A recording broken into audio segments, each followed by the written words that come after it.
The Rob Brown Show rolls on. It's ESPN Upstate. Got a couple more things that I want to talk about, but I wanted to get to this text. Got this text just a minute ago. Text 71307. Start your text with ESPN. Rob, I don't know why the ratings being down is crazy to you. You want to be a social justice hero? Well, then lose fans. I haven't watched a single game, end quote. So the NBA ratings in the bubble are down like 25-ish%. I thought like 24 or some change percent or something like that. I am sure that there are some percentage points of that are due to people tuning out because of the social justice protests. And trust me, I think the NBA guys know that, right? I think the NBA knows that they were going to lose some viewers. I think they were also going to gain some viewers. Probably lose more than they are gaining if we are being honest, right? I think that they are going to lose more than they gain, but they are going to gain some. They're going to lose more. That being said, I don't think that's the reason that the ratings are down as far as they're down. And I go back to the NFL over the past couple of years as my rationale for that. The NFL, when the social justice protests started back in 2016 with Colin Kaepernick, continued over the past couple of years with guys like Malcolm Jenkins and others taking a knee. I mean, you've even seen some white players take a knee over the past couple of years. The NFL did lose some viewership, some ratings. Not a ton. A couple of percentage points, but not a ton, right? But the NBA and the NFL did have one thing in common. They were both coming off of a period where they had their highest ratings ever. Now, the NBA's lost a quarter. But I also think a good chunk of that is twofold. I think a part of it comes because there's so much else going on, right? There's so much going on, and basketball games have been happening constantly in the bubble. Basketball games have been constantly going on for like 5 or 6 weeks now. Basketball games in the bubble have been going on. We were in it. How many days in a row, including the first round of the playoffs, were there 4 games in a day, back to back to back to back to back to back to back, all of them available on ESPN or on ABC, right? It was constant. So even I have watched, I would say, of all the basketball games in the bubble for the NBA, and so here, I'm going to say something that's sacrilegious in this hood, all right? Basketball is my favorite sport. Basketball is a sport. I watch more basketball than anything else. Basketball was my first love of a sport as a kid. Basketball was the game I grew up with. It was the game that I love football. I've always loved football. I've always loved baseball. I played them all. But basketball has always been my first love. It always has been, and it always will be.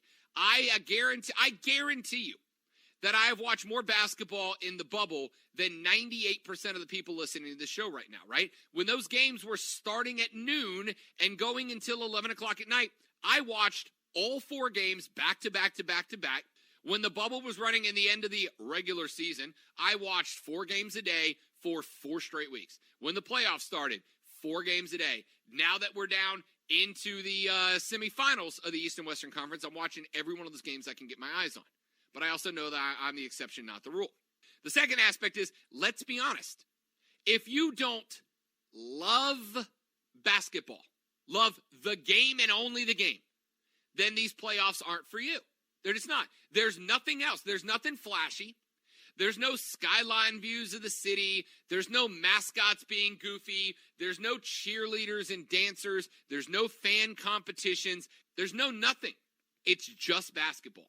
And nothing but pure basketball. So if you watch it, if you've got a significant other who watches sports with you, but they're really there for the social aspect of it. I love watching the fans. I love watching the cheerleaders and the mascots. I love the music and the lights and the smoke and the pyro and the player introductions. Then you're not watching these playoffs because there is none of that. Yes, there is a certain percentage of that percentage that's not watching that are out because of the protests. I understand that. And those guys in the NBA don't care about that right now. But I guarantee you that most people who aren't tuning in are just not tuning in because A, there's so much basketball. B, there's so much basketball and everything else going on. There's also soccer and there's also baseball. And now there's also football and there's every sport happening right now. So if basketball is your third favorite sport and all the other sports are going, no, you're not tuning into the basketball game. You're just not. So I don't chalk that up to all. Yes, all the sports are going to lose some viewership because of the social protests. I got news for you. Don't you dare. Don't you dare. If you have tuned off the NBA because of the social protests. If you tuned out of the NFL because of the social protests, don't you dare watch college football. Don't you dare watch college football. If you are not watching the NBA and the NFL because of the protests, don't you dare turn on college football tomorrow and act like you're not being a hypocrite, okay? Because you are. But that's not why people are tuning out. They tuned out of the NBA because the NBA is America's third favorite league. It just is. That's just a reality. The NBA is not the basketball of the 70s, 80s, and 90s, and so old people have tuned. I say old people. Old basketball fans, fans of old, I don't mean they are old. I mean fans of the way basketball used to be aren't tuning in. And the people who turn in for the pyro and the smoke and the lasers and the show, they're not getting a show. They're just getting a basketball game. They're out too. That's where those numbers are coming.